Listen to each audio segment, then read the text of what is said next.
How much I don't know, but it's not a coincidence. Last year there was a lot of banking stuff going on, and that got a lot of OTCs banks getting delisted. So it also helps too.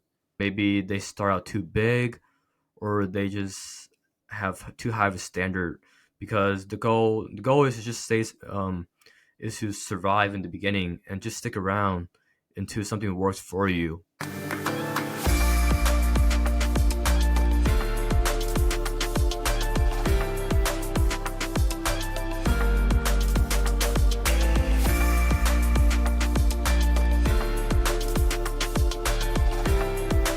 Just to start things off, I would like to ask you about, current market sentiment, how the market is treating you.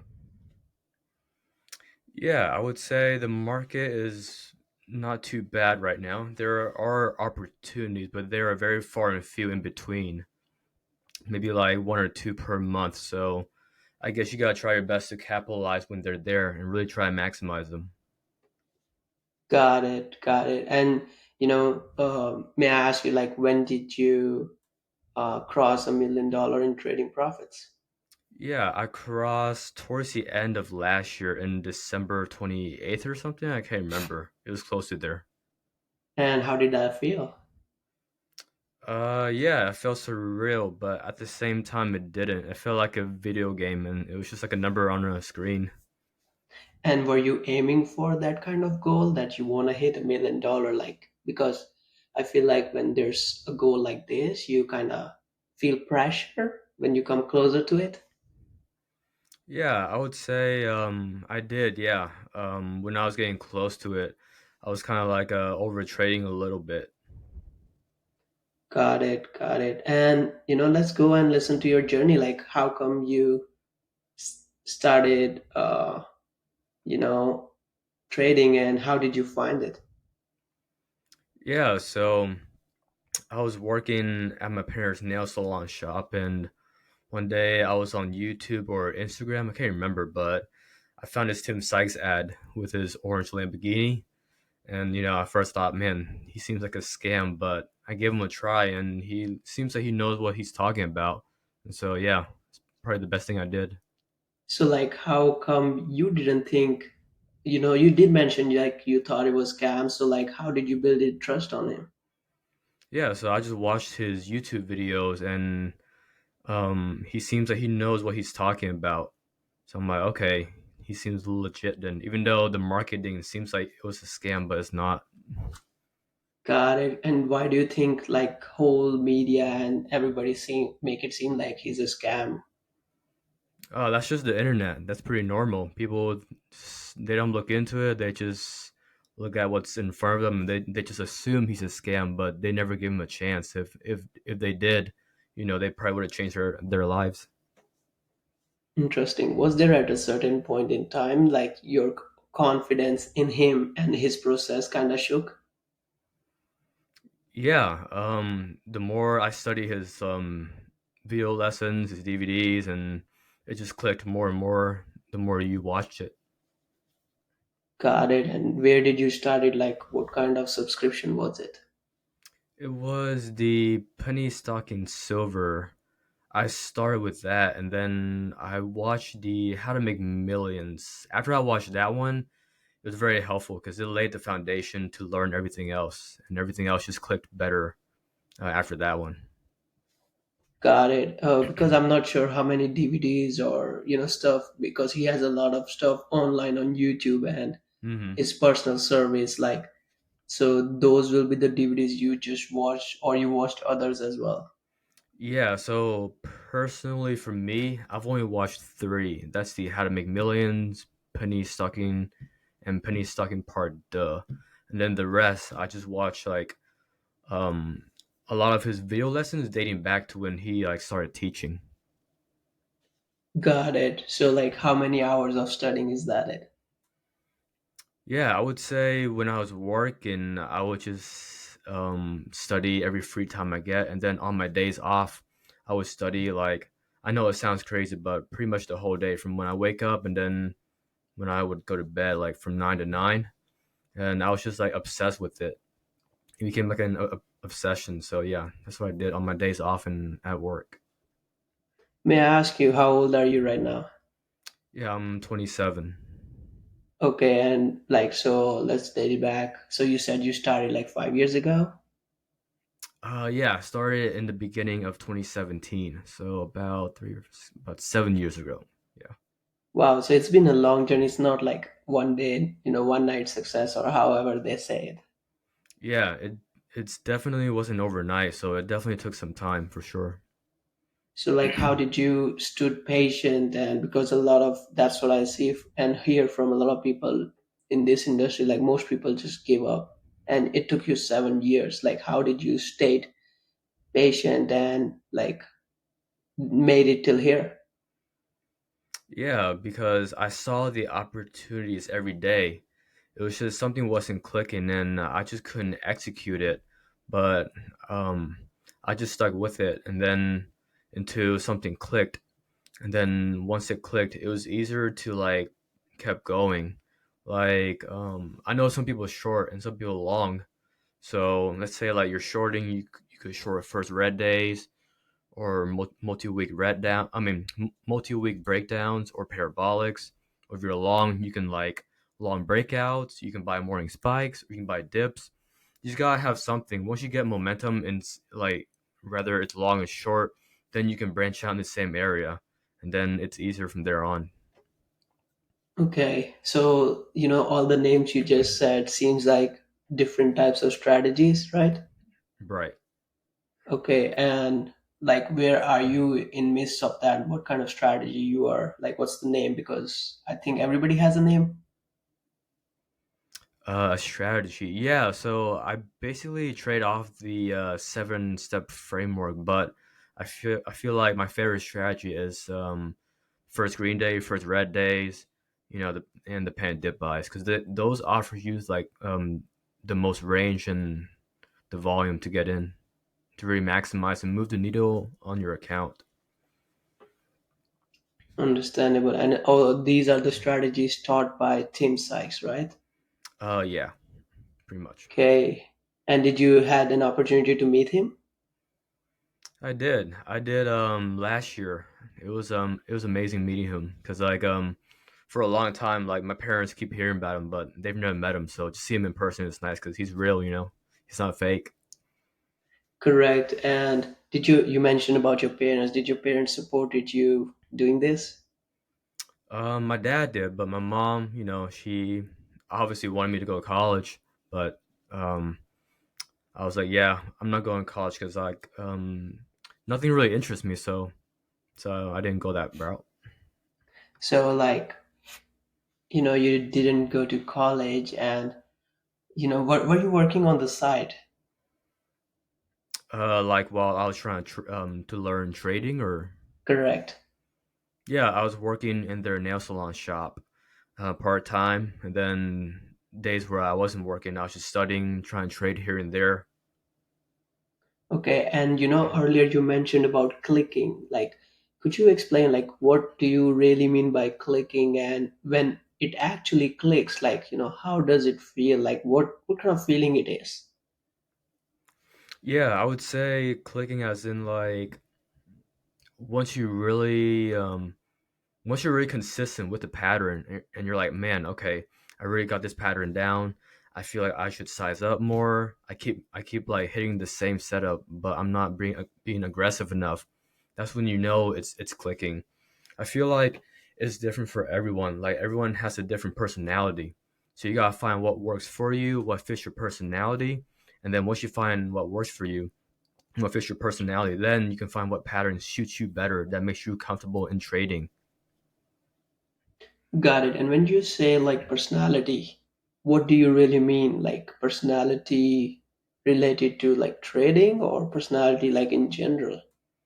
Yeah, like personality, like as in trading, like some people like they're more comfortable shorting, or some people they like going long more, because it's not too volatile. It's a little bit more stable than shorting. Okay. And how does someone decides or like realizes that they actually their personality is more towards long or short? Yeah, I would say it's just trial and error. Once you give it a stab, you see how it feels. Like, are you okay with that? And then, are you comfortable with that? And then, yeah, I would say just see which pattern that you naturally feel better when you're in the trade, where it doesn't make you like second guess it, or you're comfortable when you're comfortable in it. I see. So, like, how much time would you recommend, as per your experience, for someone to try, patterns? And if you would want them to try one pattern or multiple patterns at the same time? Yeah, I would say that's preference, but I would just try them all and see which one you're more consistent with and which one you're more comfortable with. And whichever one you gain momentum with, you could keep sticking with that and then kind of branch out over time once you're profitable and once you're okay with it. Okay. And I'm assuming you gotta keep stats or tracking for it, which setups works better for me and which doesn't. And then, am I saying it correct? Yeah, it's very helpful, especially in the beginning, because it's very overwhelming with every like so many patterns. So it's always good to like keep track of what you're trading, what's been clicking, what's not been clicking. So then it's just like trial and error process of elimination until you go down a list to find what works for you. Got it. And I was talking to David last time. He mentioned, like when you have a strategy, you have to try it for a long time, or like experience that strategy for a long time in order for you to see consistency, because you might have gains in 1 month but then losses in other. That kind of doesn't define your consistency. How would you personally define consistency, and if the pattern is really working for you? Yeah, I would say, just keep trading that pattern like through every season, like from January all the way to like December, because they're different in every season and then in every market too. But the more you trade it, then the more edge you get and the more scenarios and situation that you're in. So I feel like part of trading is like where have I seen this before? Like, so the more you see it, the more you kind of recognize it. Then you can kind of like predict what it's going to do in the future because you've seen it so many times before. So, does it take the fear away from pressing the button and putting the money online? I would say that never gets it gets better, but it never gets easier because we're humans. We have emotions, but it definitely gets a little better and easier over time as you trade it. Because like over time, it's just a matter of like scaling up, and it's just like a numbers game at that point. Once you really master those patterns and try to push it. Got it. And let's take an example of a beginner, right? Someone just started a new, as per your advice, they are experiencing or trying different patterns. Let's say they find one pattern. So, as per you, would should they just keep doing that, or just learn other patterns on the side? I feel like they should keep doing that and at the same time learn other patterns. I feel like that's a very hard question too because like it has to do with what's been working in the market, what seasonality are we into. Um, but for me, the way I see it is like if you can align these three things, like if you can align like what's been working recently, along with like the market cycle, like are we in like a hot market right now, like seasonality, and then if you align the framework, if you're on the right side of the framework too, so if you can align those three, then you can become a very powerful OTC trader, especially like if you try and maximize it. You mentioned few terms over there. First, I would like you to explain seasonality, um, and then you also mentioned OTC trading. Like, then go ahead and also explain what is OTCs. Yeah, so the seasonality is like the hottest month to trade is from December through March. So that's when you should be pushing. And that's when, OTCs are like the hottest too. And so if you know that's like the hottest month, those are the months where you should be pushing size and try and maximize the best you can. And then while you're in spring, like April, March, like those summer months, you should be like sizing not so aggressively and know that those moves that those plays that does pop up, they're not like going to give you those percent gains as they would um if it were in like December or like January when it's so hot and there's more volume. And OTC is like it's basically just a different exchange. It's like a tier below Nasdaq's. It's over the counter. Um so yeah, it's a little bit they trade a little bit slower, they give you time, and Um, it's a lot more smooth. The actions are more clean than Nasdaq's, where they kind of stop hunt you and they kind of chop you around a little bit. OTC is like very technical. It's just volume, support, resistance, and technicals, and that's it. Makes sense. Like, yeah, you mentioned, and I think that was a good explanation about OTCs, but I would further like to ask you, like, what you mentioned they're slow and they're, the way they trade are much more smoother. Why is that so? Yeah, because it's over the counter. So I think some of the market makers they had to like manually route those orders in instead of Nasdaq. I think it's more automated, so it's quicker. So and that's where the edge is in the OTCs. And sometimes there's inefficiencies, especially in the morning when everyone's panicking. You can take advantage of that. Or like if you're trying to gap a stock overnight and has good news, and in the morning everyone's trying to buy it, and so that's what creates those big gap ups for you to sell into. Okay. And you also mentioned about sizing up in the hot season versus, I'll say, cold season.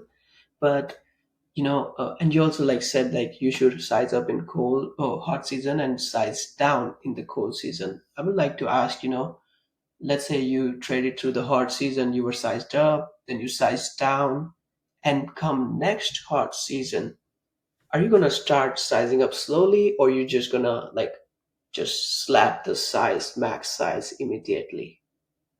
Yeah, so um when it's the hottest season to trade, like December through March, I'll just gauge it by the plays that's been happening. Like if we've been pretty hot and we've been seeing some good breakouts, then I'll slowly like size into it and get more aggressive on every play. But if I know there's probably only three plays and it's the hottest season, then I'll probably not be that aggressive. So it's like it's more of those like you have to see it. Like the market has to prove to you, has to tell you that hey, we're hot right now. It's time to push. But if there's nothing, then I'm not gonna keep pushing because, um, yeah, that's how you get like in like a disaster. Interesting. And how do you figure out if it's hot or not? Yeah. So let's say you've been trading, you've been keeping tabs of the market. Let's say this week there's only been like it's like one breakout, but then next week you start seeing three breakouts, and then the next week that's like four or five. So like every week it gets hotter and hotter, and then on top of that you see like plays setting up days after days even after that. Like you can tell when they're setting up on the daily, and then that's how you know it's hot. And then obviously more volume comes in, and then some of these plays, like let's say if they're breaking out, the ranges are more, and then the volume is like significantly higher, to based on like versus summer where it's a little bit slower, and you can tell. Okay. And like, do you do any tracking for it, or is just based on your feeling and observation of the current market situation? Yeah, I track it, and then I observe the market too. Like I pay attention, like are we in December yet through March, and then like of all the hot runners that has ran, I keep them on my watch list in case they ever run in the future again. So then you're always up to date and with everything. So that's very important too. Like past runners, they like to run again in the future, especially like um, a stock that has good history of running, like Fannie Mae, FNMA, It's a very popular stock. Been running since 2013 up until now, and it's still one of the greatest runners. And do they have the same pattern over and over again? That's what you're trying to say? Yeah, it's crazy. It's like Tim Sykes always says. It's like he's taking crazy pills, and the pattern keeps happening over and over again. I see. And you also mentioned, like you gave an example of hard seasonality and how to figure out, let's say, there are three plays this week and there's maybe one next week. But is there like, okay, there might be three plays for one strategy or one type of pattern, but going into another season, there might be one play for this pattern, but more plays of some other pattern. Right, and that's why it's always best to be able to adapt to that and try to learn all the patterns, all the patterns, because like some of them might work in different markets, different season, and some of them might not. So if you can really adapt and learn all of them, then you can trade pretty much the whole season and pretty much the whole year, because at some point it doesn't matter which direction they're going and what pattern that they're doing. If you can adapt and trade the framework up and down, then you just gotta follow the trend of what's been happening lately. Like let's say last week, there's been a lot of like breakouts. Then you can play breakouts, but like let's say like next year, there's not gonna be breakout, but there's a lot of like maybe like fade or like breakdowns. Then you can join the trend and short and fade it down. Okay. And may I ask, like, how many patterns you trade, or you did mention about your favorite, but like, how many are there on your list? Not on top of my head, but I would say breakouts, multi-week, multi-month breakouts, morning spikes, penny dip buys, first red days, shorting to resistance, shorting pump and dumps. It's pretty much the whole framework, but for me personally, I enjoy the first green day the most, and the first red day, and then the penny dip buy, and then the shorting to resistance, because those offer you the most range and volume. What's pump and dump? Yeah, so pump and dumps are like they are like these scammy stocks that the company hire promoters from like third party or something, and they would just pump up the stock to so they can sell into like people. So like insiders, and then you got promoters selling in, and so they would just run it up for like maybe 2 weeks, and then they would just dump it from like maybe from 2 to 10, and they would dump it to like zero and just fades. So if they're such big promoters and they do this kind of crazy stuff, don't they get sued or like some legal compliance? I'm sure they do, but that's where the edge is. You just gotta join the trend and trade it with them. Like when they're pumping, you long it, and then when they dump it, you short it. So you join them. Interesting. And like, is there any way like you figure out, okay, what is the recent pump going on right now? Yeah, there's a pump going on right now. Um, it's called NRHI. It's the OTC pump and dump that's been going on. It's been going up for like what 12 days now, so it's getting pretty wild. But we all know it's going zero eventually. So I'm thinking it probably dumps on Monday or like next week. And then it would probably fade back to zero, like they all do. And how did you find out that this was a pump? So every time there's a pump, they make it pretty obvious. They kind of walk it up. It's like a stair stepper pattern, and it's so steady, and that's how you can spot it. If it's like going up sideways every day, and they'll just staircase it up.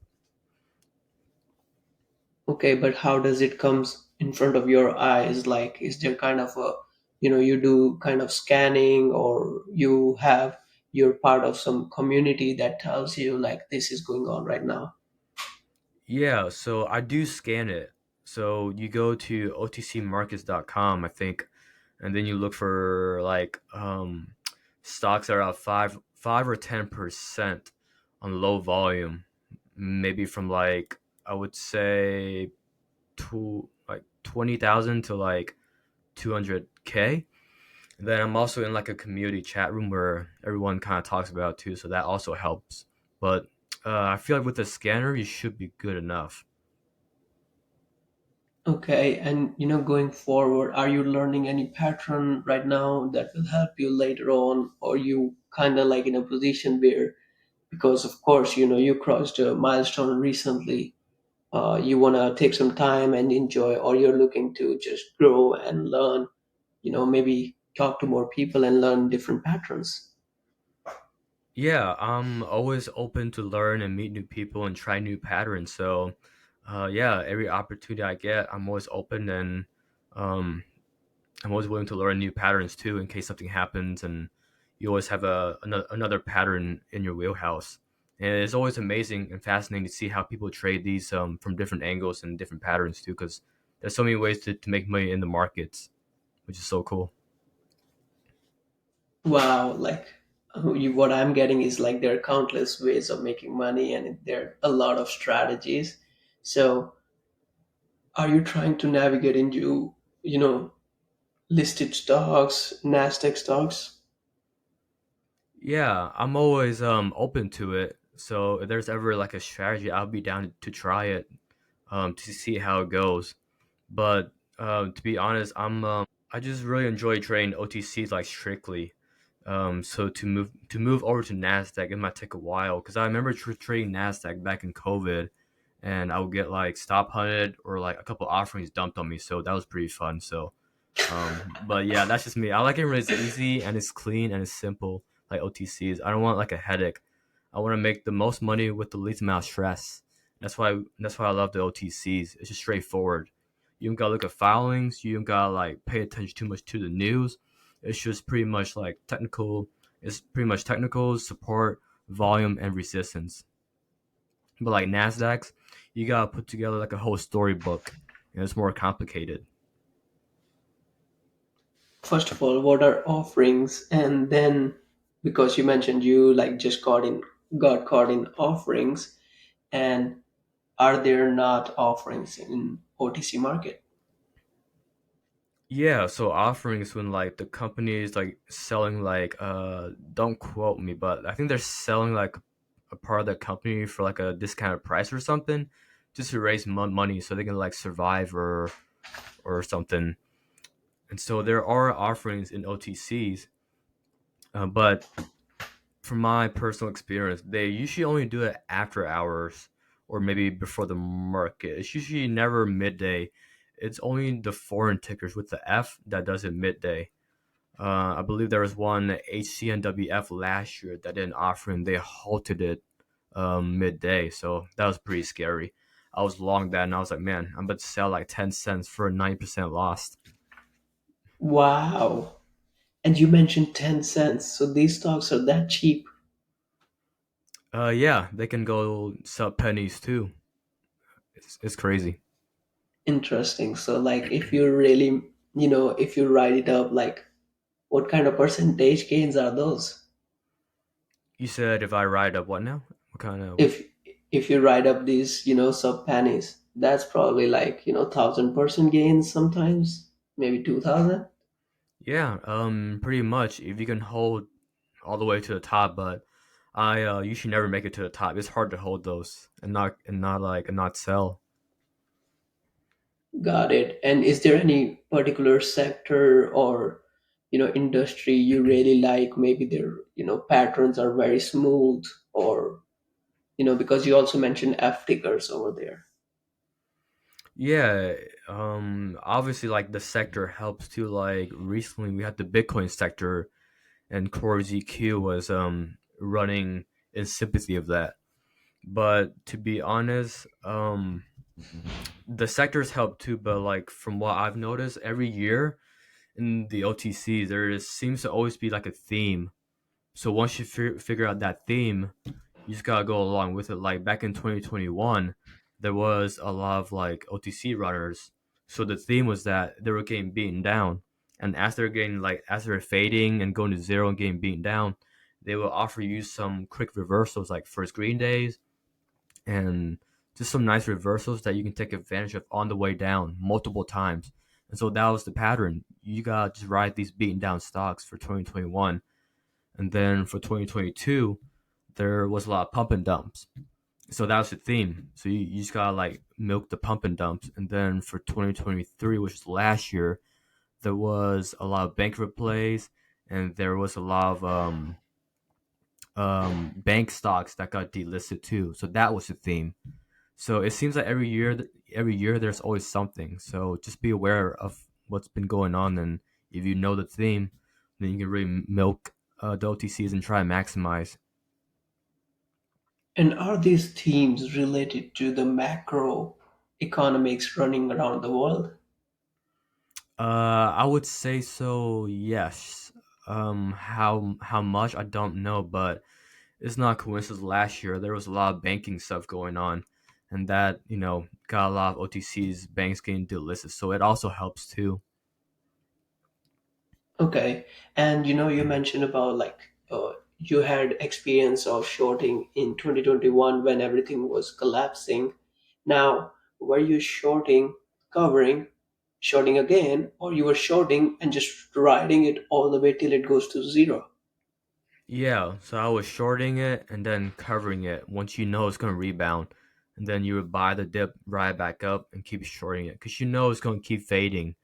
Because on the 7 step framework, once they go through that cycle, they would just fade to zero in like however many months or years it takes. So once they fade, it's kind of like a bouncing ball. Like it will still bounce until it stops bouncing. But every time it bounces and loses steam, you can milk that. You can milk that range, so you can swing it when you long it, and then you can short it back down and swing it back down. And which strategy has more risk? Which one has more risk? Yeah. I would say the risk is on the pump and dumps. That's the riskiest strategy because it's hard to have risk management on those pumps because you're trying to stay alive and not blow up. And sometimes the liquidity and the fills are not there, and you just got a chance to get and risk it. So it can be very risky, especially if you're doing size. So on the pumps, it's always good to like get a good average. If you're long it if you're shorting it, you gotta make sure you know like the time frame on those promotions, like when they end, so you can time your shorts and how they play out, so you don't overstay. And because sometimes they can re-break it back out, and they can squeeze it higher. I remember it was like GESI, that was back in 2022, and they ran it up to $5, but then they squeezed it to $10, and then they dumped it. So yeah, if you have a small account and you try to short that and you get stubborn, you can really blow up. Were you shorting it at 5? I was, and then I got squeezed, unfortunately. So did you?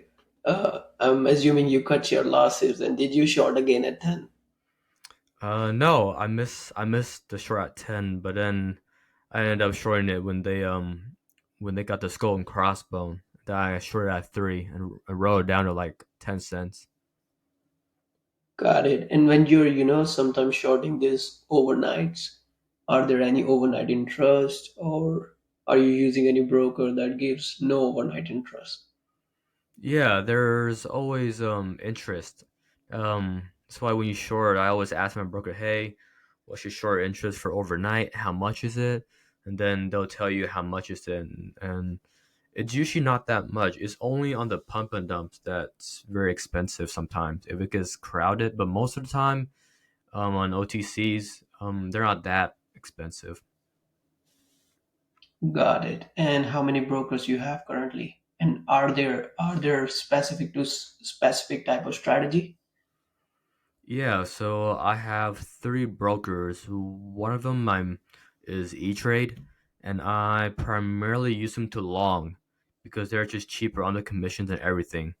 And then my other two are Cobra and Guardian. I use them to short because they um they have they always have shares, and they're pretty good brokers that I've been using. So Have you, because your primary strategy is first green day, and you mentioned that there's more risk on pump and dump side. I would like to ask if you have ever got caught into a halt like situation? Let's say you were long and you got caught into halt and you're just sitting there, like what happened? Yeah, so luckily I've never been caught in a halt before. But it sounds very frightening. I hope I never do. Oh, no, actually, I did. I lied. It was HNWF. It was last year. I forgot about that one. Yeah, I was logging it and I got caught in a halt. But luckily it didn't open down 10 cents. I see. So you managed to just bail out. Pretty much, yeah. Because OTCs they usually don't halt intraday like that. It's usually only after hours, and if they do halt intraday, from my personal experience, I've only seen foreign tickers halt intraday. Haven't seen regular OTCs do that. And do these foreign stocks trade any differently from the normal ones? No, they trade almost identical. It's just that under level two, sometimes they can appear strong, like the bids or the ask.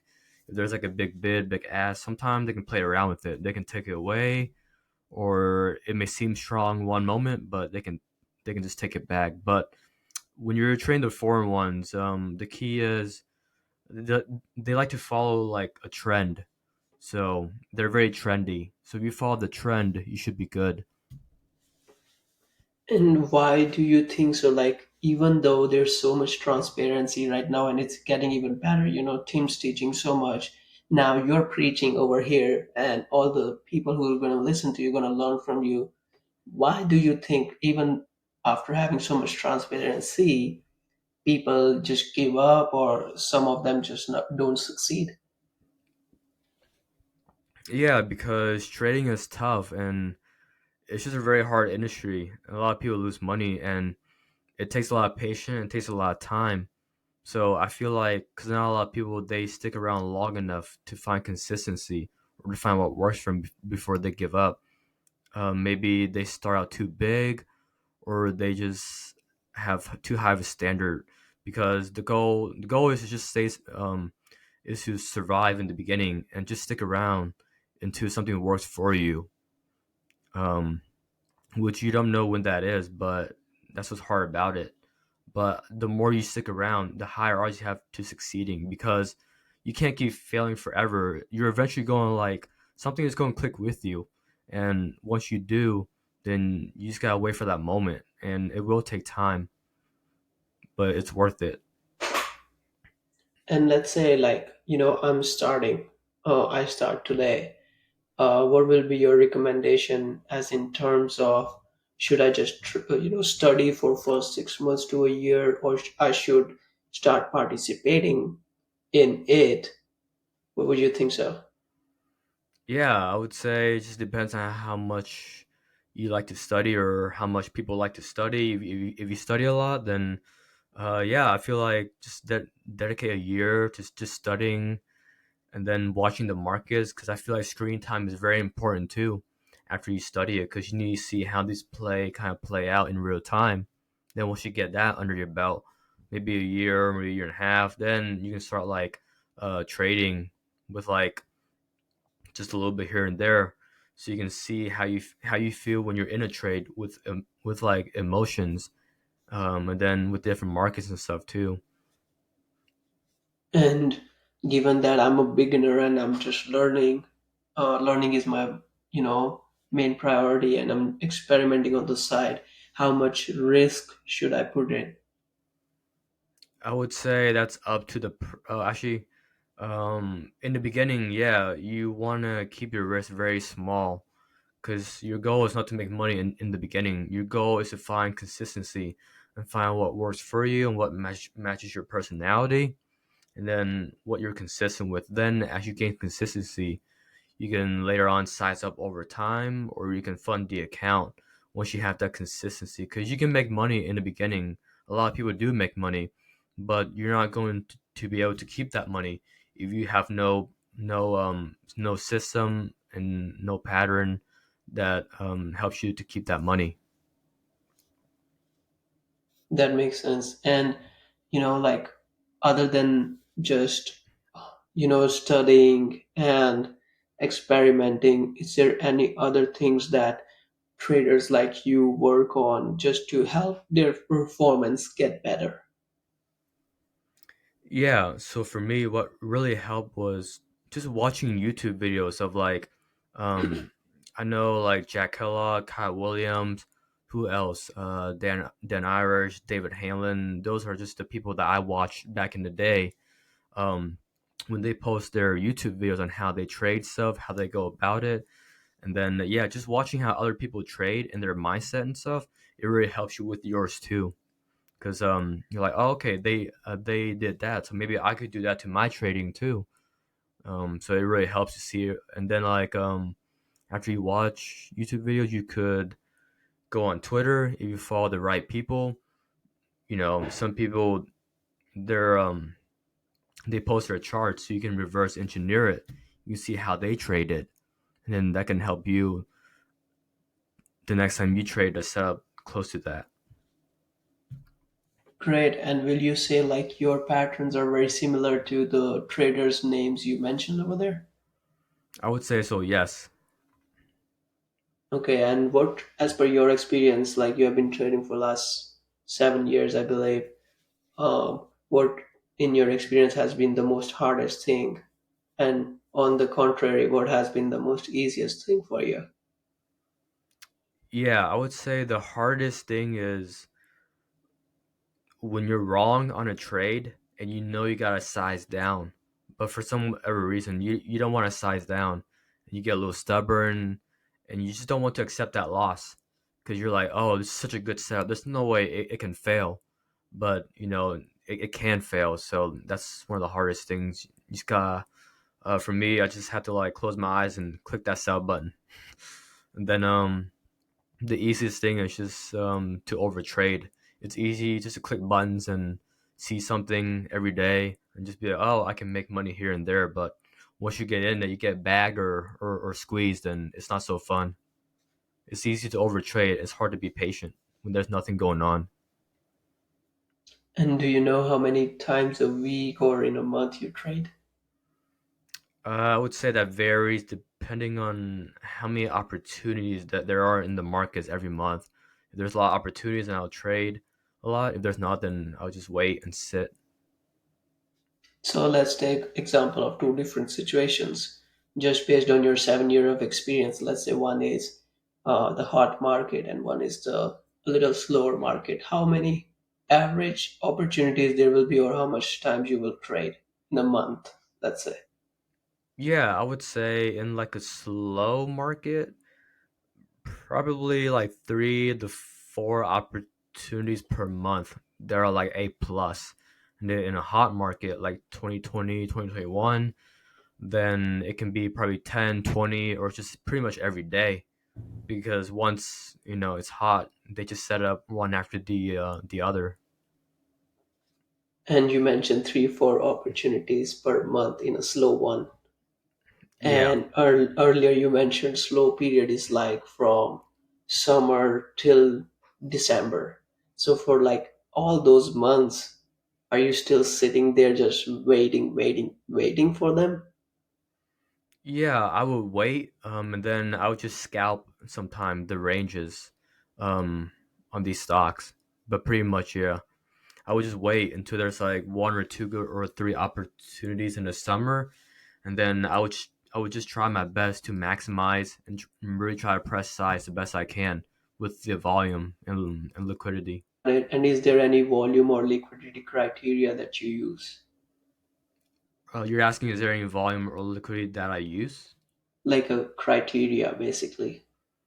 Not really. I just kind of like make sure I'm not like maybe like more than 10 or like 20% of the volume of the daily volume, like the whole day. Um yeah, that's pretty much it. It's just how much volume I can get when it's trading like intraday in that 1 or 2 minute or 3 minute candle. Okay, and what is will be your primary time to trade?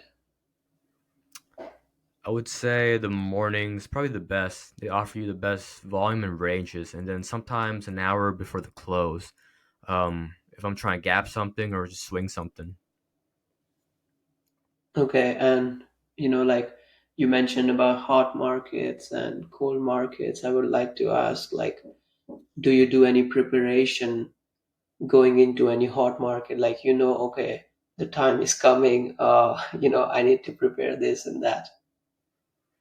Yeah, of course. Like when it's hot and even when it's not hot, I usually make a watch list every night before I go to sleep, and then I would wake up and then I would review it again before the market opens, just to refresh and have those scenarios in my head of whichever direction the stock is going. So when the market opens, I'm prepared and I can execute. To me, it seems like you just think about it whole day, even going to bed. Yeah, I'm pretty obsessed with the markets. Like it was one time I was trying to I was long a stock and I was like selling it in my dream before I even woke up. It was crazy. And does that really happen? Um, it's only sometimes when I'm like really like aggressive on like the stock that I'm in. Okay, that makes sense. It's like you kind of still feeling the pressure, what's gonna happen going into tomorrow, and because you never know, right? Yeah, sometimes you can't really sleep. You can, but you always be thinking about it. So I try not to think about it. I see. And is there any time have you ever gotten burnt out in your last 7 years? Not really, cause I'm like a DJ. I just love action, so I really love the, I really love the market in like general. I feel like when there's nothing going on, I just enjoy watching the level two and the tape, cause it's like a movie, and I just sit there and watch it. So in the last 7 years, like what? I'm not sure if you remember any particular ticker or a moment that was like your worst moment in last 7 years. Yeah, I remember it was last year, the beginning of January. It was this ticker called Vang, VENG. It was a pump and dump, and yeah, I blew up because I shorted at the wrong place, and they bounced it too high, so I blew up the account. So yeah, took a pretty big loss. So that was very depressing.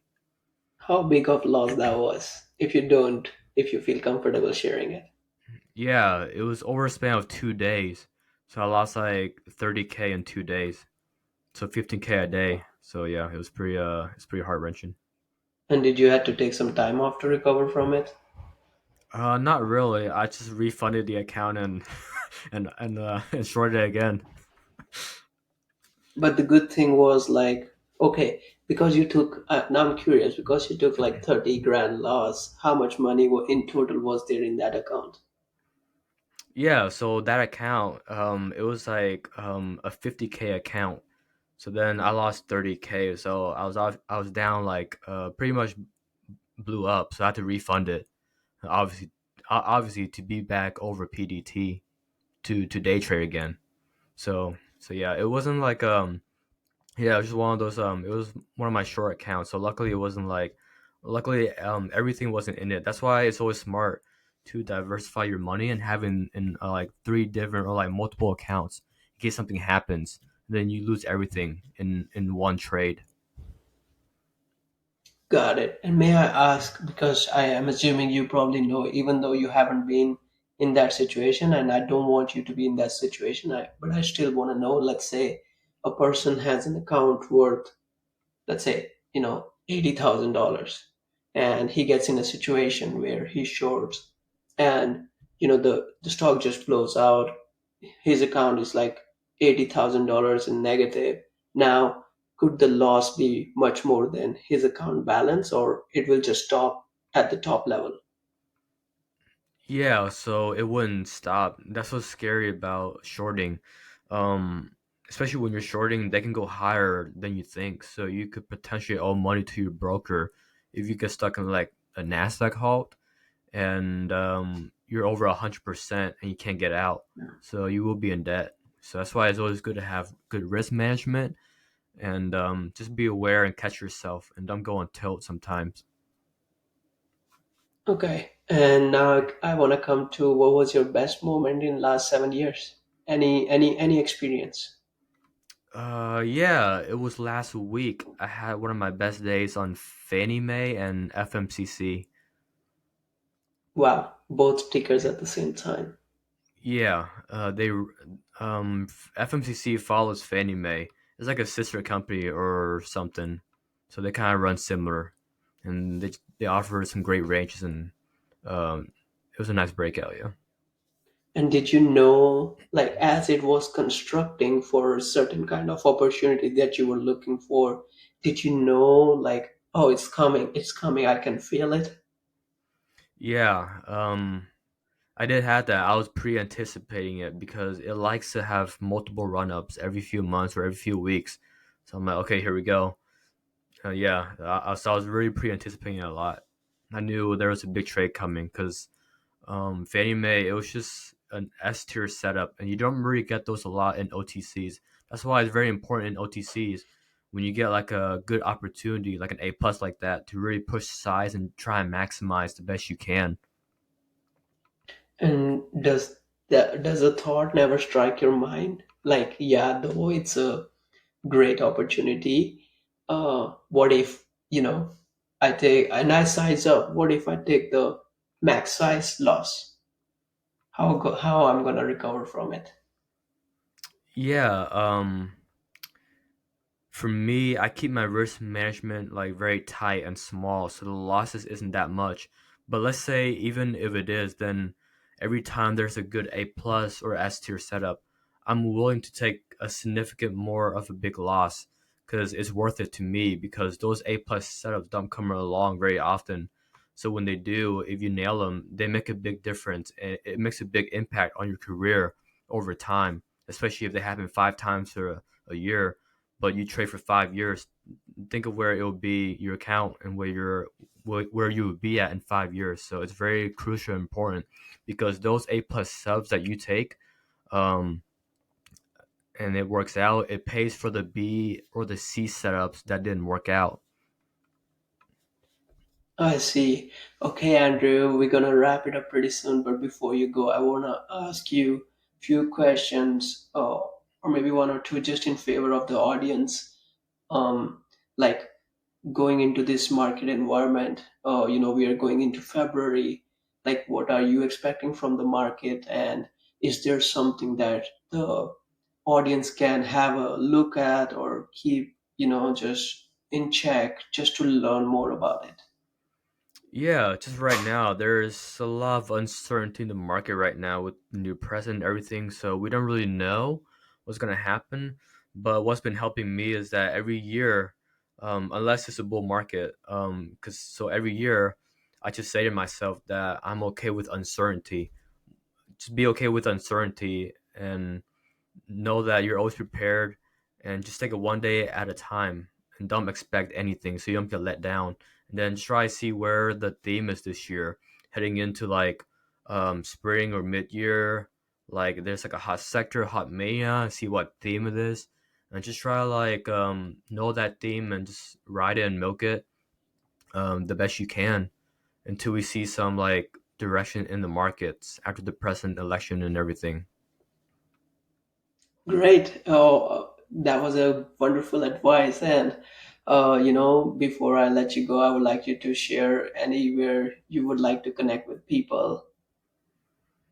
Yeah, if people want to follow my Instagram and Twitter, is quick bags. In one word. Quick bags with two S's, and then I also have a kinfo too.